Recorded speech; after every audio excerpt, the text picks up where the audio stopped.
Separatists claim he's the Paul Revere of today, warning white America that they will lose their identity. Others say he's spreading an agenda of hate. Let's take a look at the last time he was on. I asked him about why he feels threatened by immigration. He said this. The Mexican officials themselves are proud of the fact that, as they say, street by street, town by town, Mexico is taking back the southwestern part of the United States. Jared, you think immigrants are taking over this country? Explain yourself. Well, listen to Charles Trujillo. He's a visiting professor of Chicano studies at the University of New Mexico. He says that the creation of a Hispanic nation in the southwestern part of the United States within the next 80 years is an inevitability, in his words. He says, I'm quoting him, "We will one day be a majority and reclaim our birthright." That means you and I get kicked out. Well, no, not. First of all, the only thing separating us is an imaginary line. Imaginary? That's what borders are for. Yes, borders yes, that's are real. true. But he's also, I think, dealing with the reality of the fact that the majority of the people on this face of the globe are people of color. Well, all the more reason for whites to have an area where they are a majority, for heaven's sake. Look, Koreans are a minority on the face of the globe. Does that mean they have to be a minority in Korea? And you believe that the whole issue with terrorism, we're now on high alert, those are related, don't you? You think immigration and terrorist alert? Oh, well, the fact that, you see, until 1965, we had an immigration policy that was designed to keep the country majority white. It was quite specific in that respect. Since that time, we've let in millions of people from all around the world, which means that if terrorists happen to be Muslim, if they happen to be Arab, Middle Eastern, there are huge communities in which they can disappear. Yes. We would never have had that problem before 1965. Any person, any young Muslim with a beard, was shifty-eyed, didn't speak English, stick out like a sore thumb. Shifty-eyed? Well, look at those pictures of Muhammad Atta. He looked like a cool cucumber to you? Well, I've seen some Irish people in a bar that looked kind of shifty-eyed. I don't think that's exclusive to one particular ethnic identity. I think who would you let in, Mr. Taylor? Who can come in? At this point, there are 280 million Americans. When's the last time you were driving down the road and you said to yourself, "Gosh, there's just not enough cars on the highway"? When's the last time you were standing in line? We got too many people already. And we don't need any more people. People of color cause that problem? No, just all sorts of people swarming in from all over the place. But you see, we import nearly 1 million people every year, 90% of whom are non-white. You know this was not a white nation. What do you mean, not a white nation? It certainly didn't originate as a white part of the world. And now you know exactly what I mean. I don't know why you would want to tap dance around that. What? The very first naturalization law in the United States, written in 1790, the country was not even 20 years old. It reserved naturalization to free white people. It was quite specific and explicit about that. In fact, practically every prominent American, up until about the 1950s, had racial views almost indistinguishable from mine, practically without exception. You are the genteel racist, as some have suggested. Here you are in your shirt and tie. Yale. You too, shirt and tie. Yes. Well, I'm trying to work my way up here. It's not easy. I have, But let me just tell you, you're a Yale graduate, 1973, is that right? You've done your work. And I assume you're not invited back to Yale to speak, are you? Or... I've tried to get invited. They won't have me. I've been to many different other universities. You'd think my alma mater would have me, but not yet. Where's this fear come from, Jared? What are you afraid of? We are all God's children. You cannot balkanize the world and say, you're this color and you can't come in. Mr. Donahue. You're this color and you can't come in. Incidentally, your argument of keeping out the Arabs, as you refer broadly to people of Middle Eastern origin, is that we wouldn't be able to find them because we have too many Arabs now. In other words, they'd blend in. Exactly. You know, that's almost funny if it weren't so ridiculous. It's so obviously In other words, if we had an all-white nation, boy, we could grab those people of color right away, couldn't we? You know, my grandmother hit them over the head with her umbrella. Isn't that, look, how easy would it be for Muhammad Atta and his 19 pals to blend into Japan? If we wouldn't have let all those other people in. Let me finish. In Japan, how easily could they have blended in?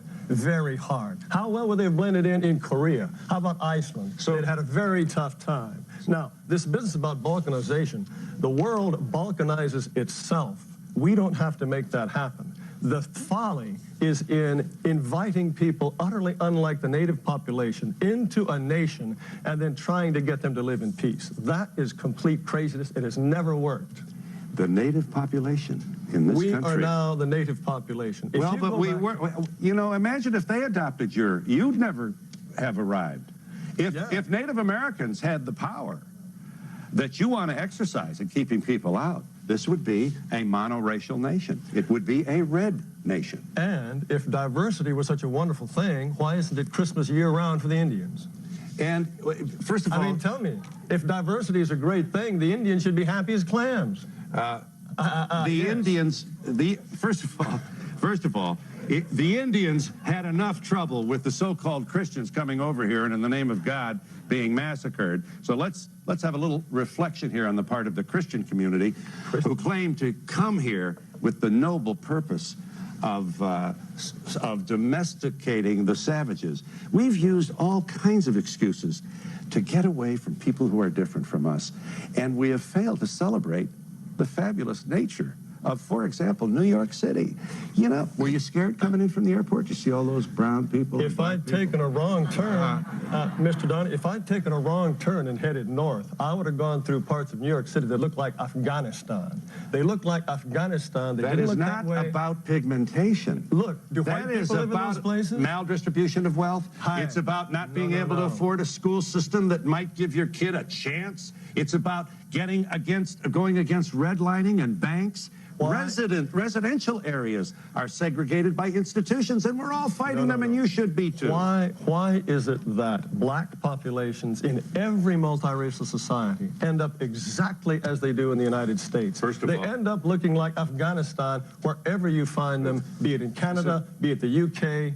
Yeah, I'd like to see the kind of house and neighborhood you live in if you couldn't go to Yale, if you hadn't had the opportunity of going to what was probably a very well-funded public school system when you were small.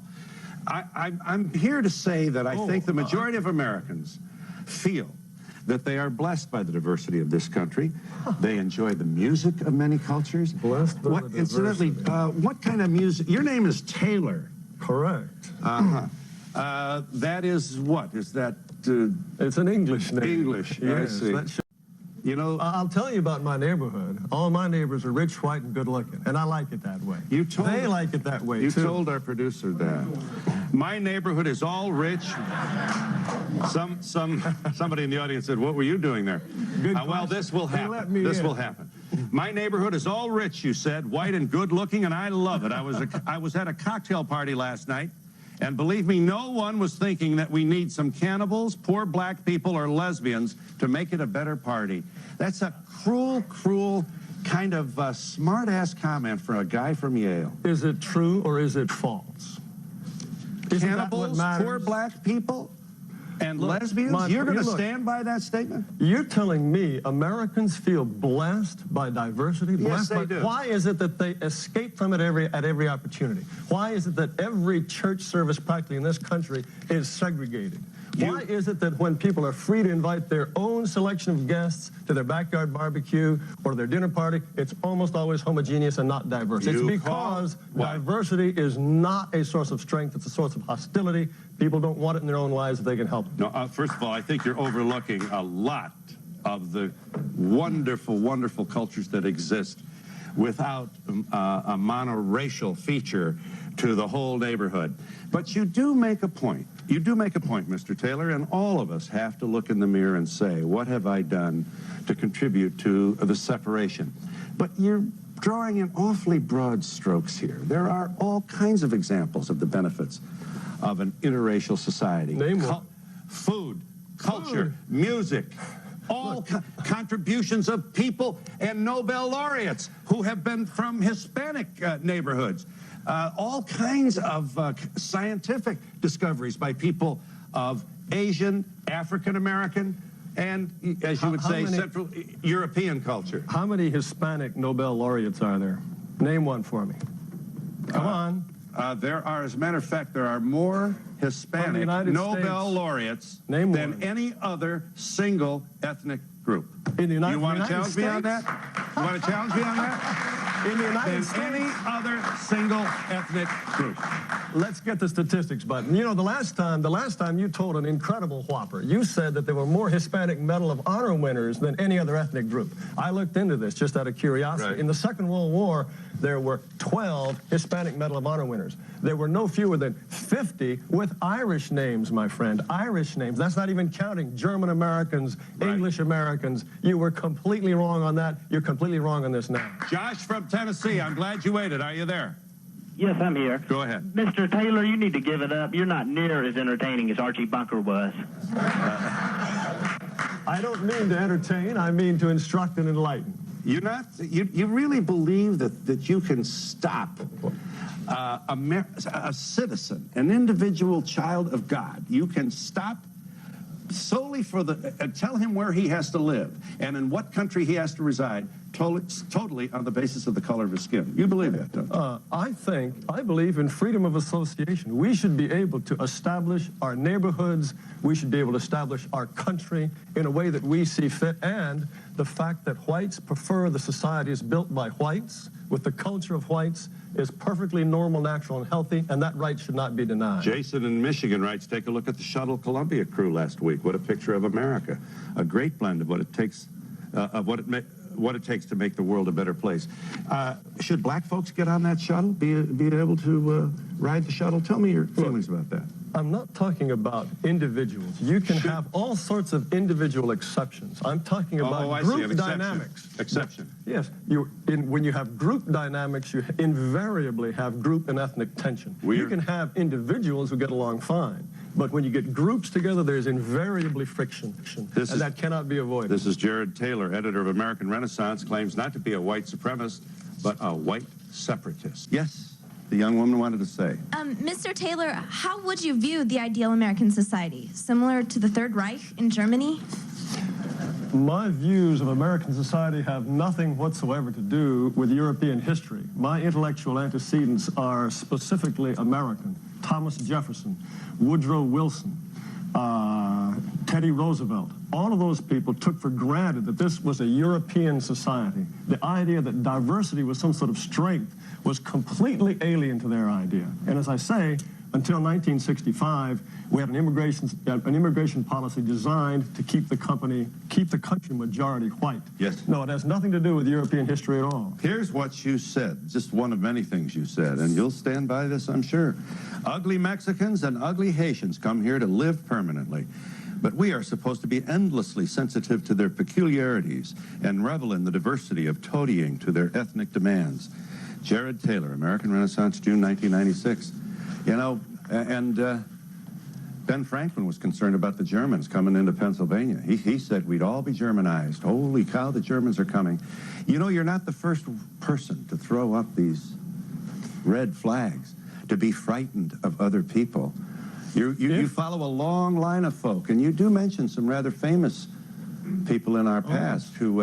Abraham Lincoln, likewise. Yes, he did free the slaves, but he wanted to export every black from the United States. He wanted a completely white society. He said that slavery was a terrible injustice, but the idea of a multiracial society was anathema. Ugly Mexicans and ugly Haitians, you said I don't remember writing that. That's very unlike the way I write. I'd be surprised. Come here to live permanently? Yeah, Many of them do. You do remember, though, going to your own neighborhood party where all the people are good-looking? You have no homely people in your neighborhood. You remember that, huh? That was largely a joke. We're not all, well, the neighborhood is not exclusively good-looking, obviously. Right. Lisa from Florida. Mr. Taylor's on the line. You wanted to say. Yes, living in South Florida, our school systems are horrifically overcrowded. They're overcrowded because of illegal people from South America and Haiti. They come here on a daily basis.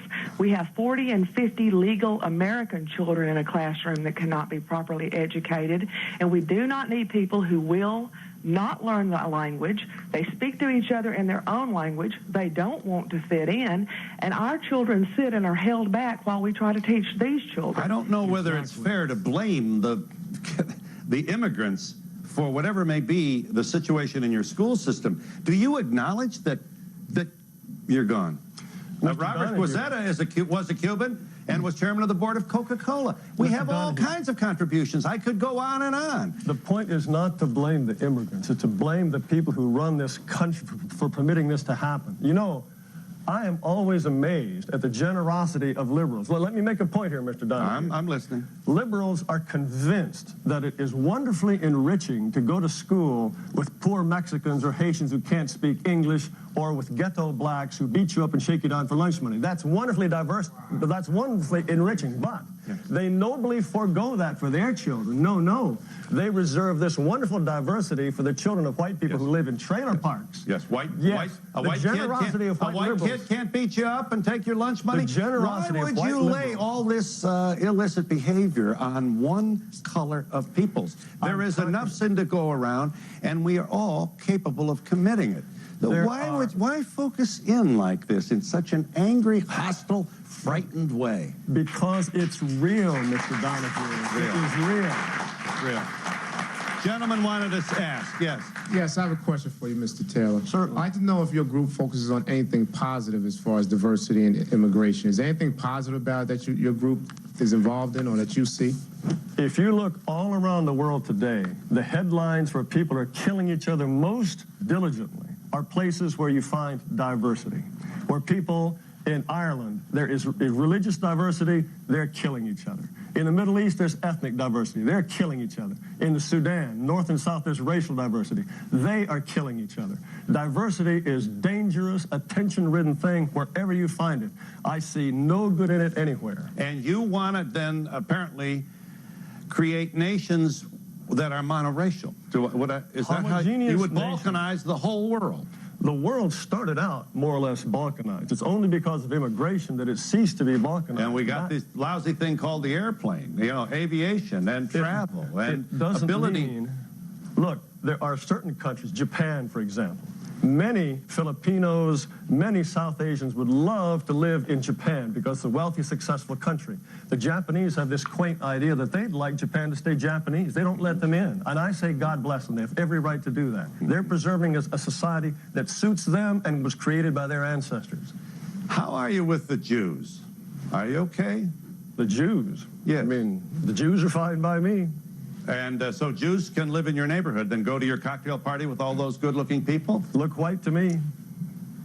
Did you? How are you with the Jews? Did you not take? You take money from from the Pioneer Fund, do you not? That's one of the. We have received. The Pioneer Fund is famous for denying the Holocaust. You don't do that, do you? No. The Pioneer Fund. You believe the Holocaust existed? Look. As I said, my racial views have nothing to do with European history. They are strictly American. Do you believe the Holocaust existed? Of course. I mean, obviously, Hitler was trying to do away with the Jews of Europe. And yet you continue to take money from the Pioneer Fund. The Pioneer Fund has nothing whatsoever to do with Holocaust denial. Nothing. You've missed your research on that. The first president of the Pioneer Fund was one of my people, a fellow by the name of Laughlin. And he denied the Holocaust. That was his. That's the reason he existed. He spent his whole life preaching that the Holocaust never existed. And you're taking money from the outfit that he headed. Now you're awfully close here to people with. This is pure silliness. The New Century Foundation, of which I'm president, has accepted 1 or 2 grants. We haven't gotten any money for several years. And the Pioneer Fund has absolutely nothing whatsoever to do with Holocaust denial. Harry Laughlin started that fund before the Second World War, before anybody had ever heard of the Holocaust. You're completely wrong on that, just like your Hispanic Nobel Prize winners. Susan from Pennsylvania, you wanted to say hello. Yes, hi. Susan from Levittown, Pennsylvania. Mr. Taylor, you forget the people who are now protecting the United States, people from different ethnic nationalities. You might be in the wrong country. That's the truth. We have a very multiracial, multi-ethnic armed forces. And they're out there risking their you-know-what for you and your freedom to speak. And you know, Charles Rangel wants to institute the draft because he thinks there are too many blacks in our all-volunteer army. How's that for patriotism? How's that for patriotism? Too many blacks fought in the Vietnam War. There's nothing unpatriotic to say about that. If your father could afford a lawyer, you didn't have to go. The number and we had poor white kids and people of color fight that war. blacks accounted for 12% of the casualties in Vietnam, precisely their proportion in the population. They did not shoulder a disproportionate burden. You never said ugly Mexicans and ugly Haitians come here to live permanently. Maybe Here's the article, American Renaissance. If we do nothing, the nation we are building is one in which we would not wish to live. Jared Taylor, ugly Mexican, ugly Haitians. You said that sounds like something you wouldn't say. You did say it. You wrote it, and you published it. By the way, in chemistry, Professor Maria Molina is a Mexican. In physics, Luis Alvarez, Spanish-American, 1968. Dr. Severa Ochoa, a Spanish-American in medicine, 1958. Literature, shall I go on? Octavio Paz, Jose Sila, Gabriel Marquez, Vicente Alexandre, Pablo Neruda, Juan Ramon Jimenez, Gabriela Mistral. You did say I couldn't name one. These are not Americans. They're from Latin America. They're Latin American. They're not American. They're not United States citizens. And so, therefore, that put... why wouldn't you want them at your cocktail party where all these wonderful, good-looking people are? I bet you, regardless of whether they're or not they're Americans. I bet you the huge I wish majority. they were. I wonder if their people, if their families would have been allowed if you were in charge of immigration. I would bet you, believe it or not, that the huge majority of them are also white, my friend. Probably pure Castilian Spanish. The gentleman had a question, sir. Mr. Taylor, good evening. As an American, I respect your right to have your beliefs, but there's one thing that's just totally baffling to me. Didn't white people get here because of immigration? There was a little place down the road here called Ellis Island that let in Italians, Germans, Irish. Bring me your be tired, sitting in that you're chair poor. today if it wasn't for immigration. And I noticed,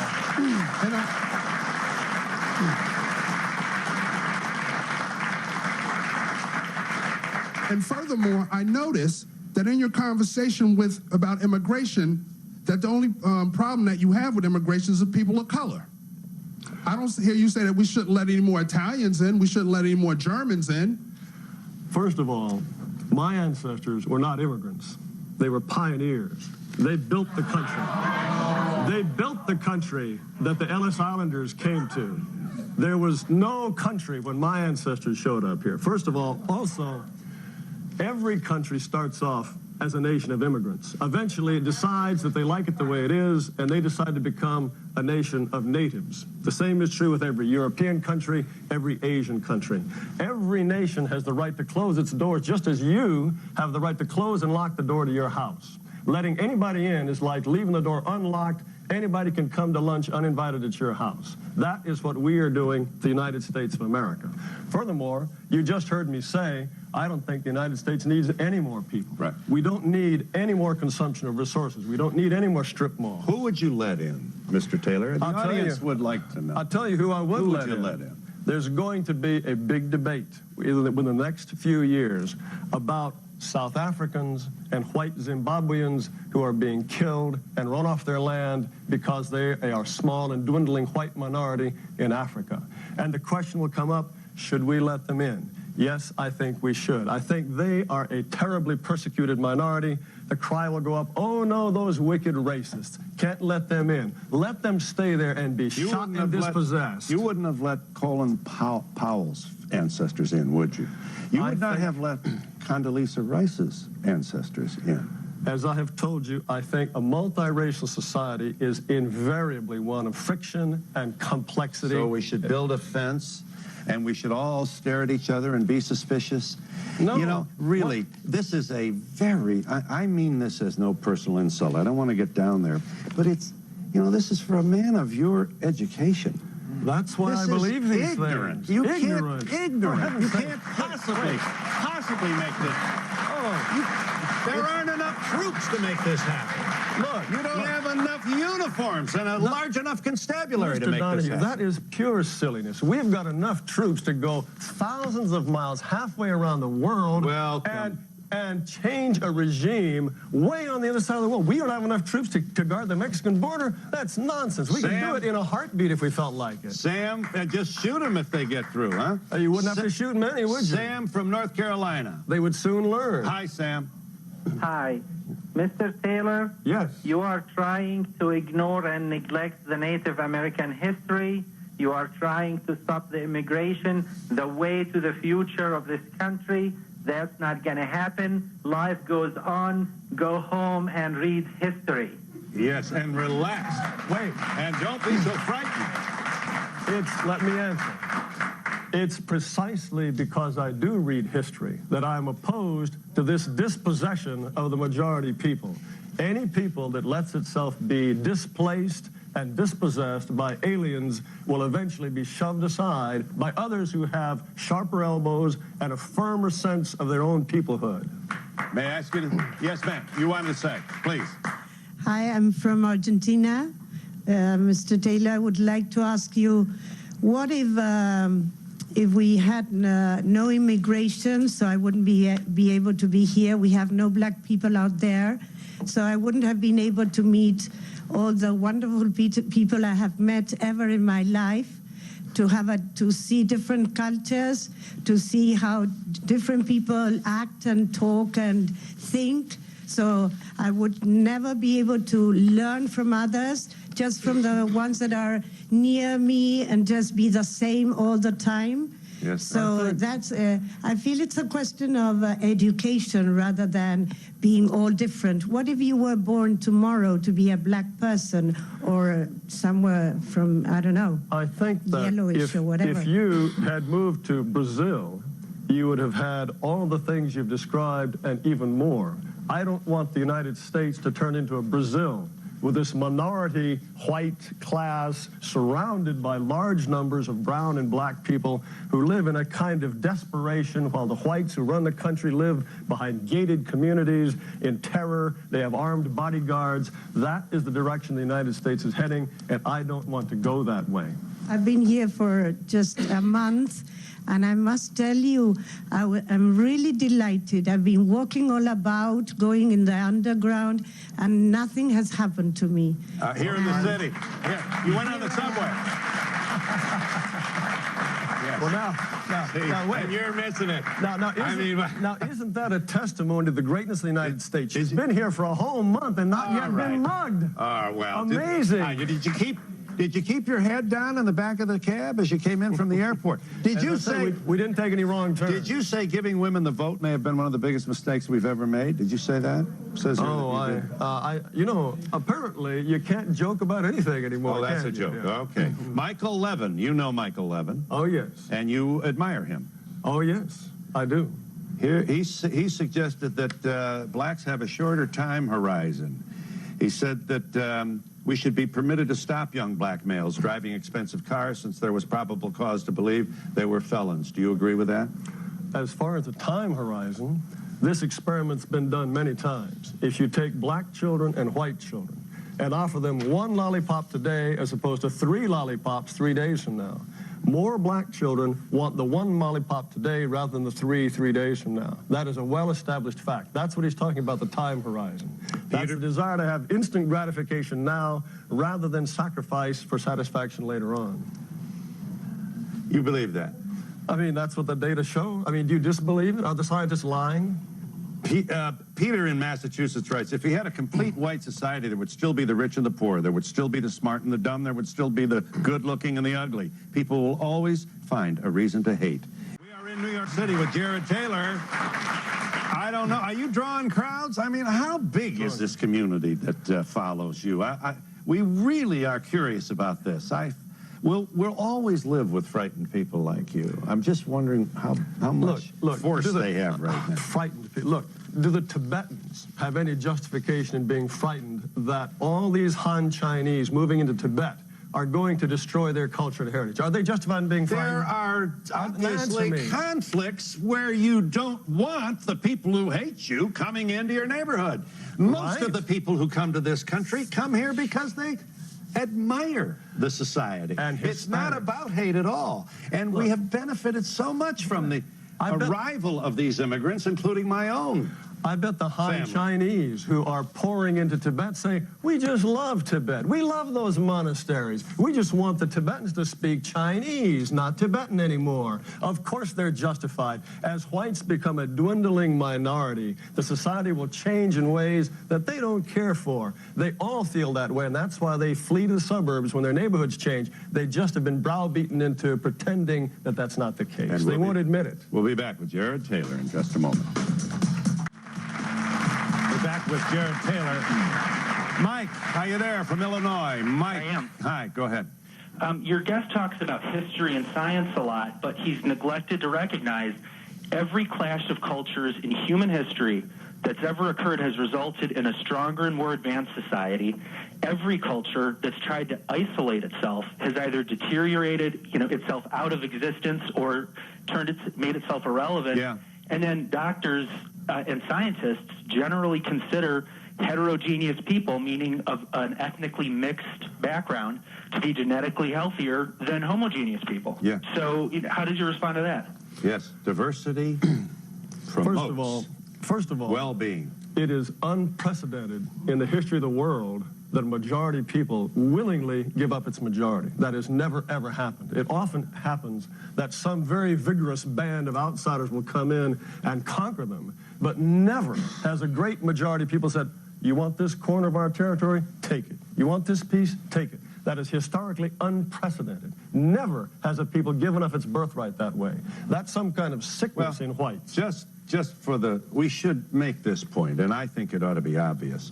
No other nation on earth has so nobly dealt with the suspicions, the angers, the prejudices, the language difficulties, as has the most diverse nation, civilization in the history of the world. I speak of the United States of America. You take 10 cabs in New York, you're driven by a person from 10 different countries. Yeah, a lot of them don't speak English. And we have our problems, to be sure, and it is challenging.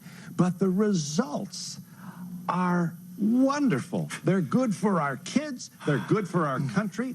And here you are standing in the last bastion of racism, bigotry, and hatred, and trying to fight the rising tide of diversity. You can't do it. You're doomed to lose. You can never, ever stop the Donahue. free movement of people, and especially all those who want to come to this country. We should be proud of this. We should be celebrating it. Look, you can stop people moving very easily. Switzerland wouldn't let you immigrate.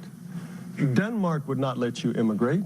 The Japanese wouldn't let you, and Mexico would not let you immigrate. And do you realize that? They can easily stop you. Furthermore, you say we have this wonderful, wonderful diverse mix. Do you know how many federal lawsuits have been filed in this country every year on racial discrimination? Guess how many? It probably a lot. Guess how many?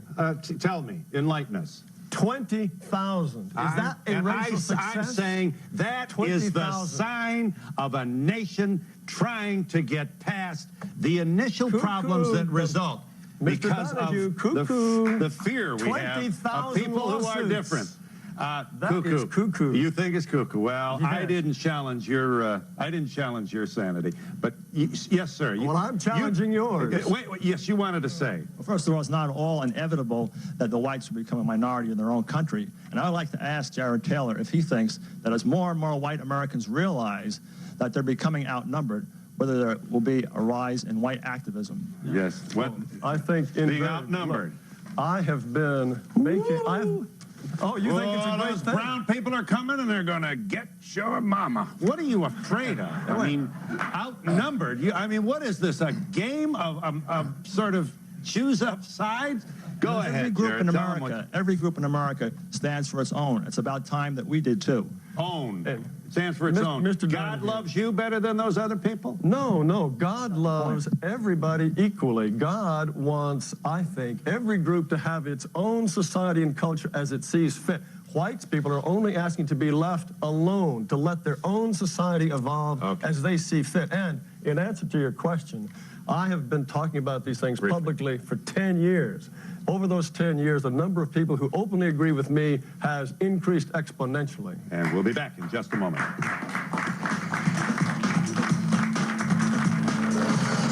He's says the cause of crime and poverty in black and Hispanic communities has a direct relation to a lower IQ.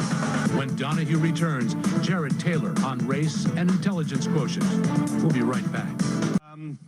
From Preston in California writes an email. I'm a tall, white, educated, good-looking, blue-eyed male from a good family who agrees with much of what you propound.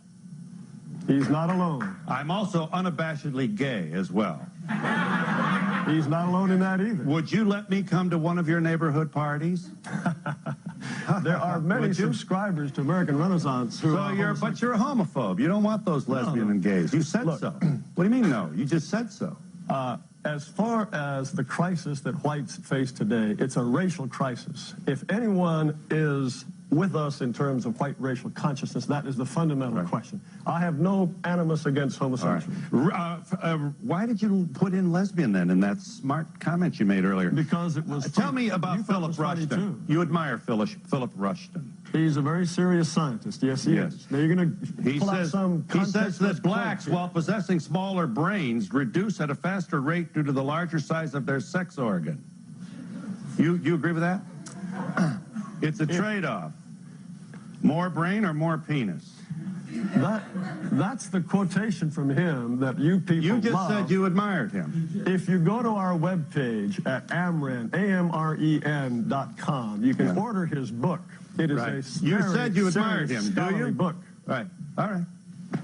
Race, Evolution, and Behavior. I recommend it to all of you. This young woman wants to ask. I would first like to say I am a proud American, an educated black woman, and very strong and not fearful of anything, okay? And I would, like to say that it is shameful that you're an American. You need to apologize to everyone in this room that's ethnically diverse.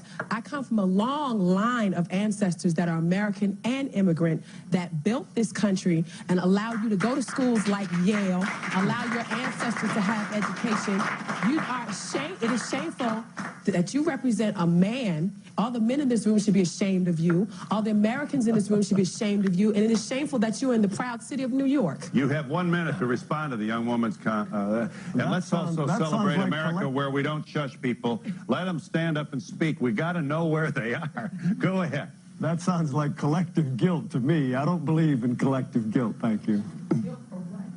Oh, you said every man should be ashamed because I'm a man, for heaven's sake. Every person with 2 eyes should be ashamed because I've got 2 eyes. David from Washington, you wanted to say briefly, I'm running out of time. Mr. Taylor, I have one wish for you. If you have children, I hope that they bring home someone from another race and marry them. Shame on you. And we're looking for you in the front row of that service. We're looking for you in the front row. It's interesting. Back when the whole civil rights issue was being debated, I'm going to give you a chance to make the comment you're about to share with us in an uninterrupted fashion. Thank you. 30 seconds. Yes, I believe the caller was hoping that I would have mixed-race grandchildren. You know, it's interesting the way more and more, even people who style themselves conservatives, say that the only solution to the race problem in America is widespread miscegenation. And when we're all this hippie-happy cafe au lait society, then finally racism will go away. That is an admission, Mr. Donahue, that so long as there is a mixed-race society, you will have friction and you will have tension. Furthermore, it is a death sentence for whites, because if miscegenation happens in a widespread way in the United States or Europe, that is no threat to black populations, Asian populations, but it is to whites. Whites will disappear. This is Jared Taylor.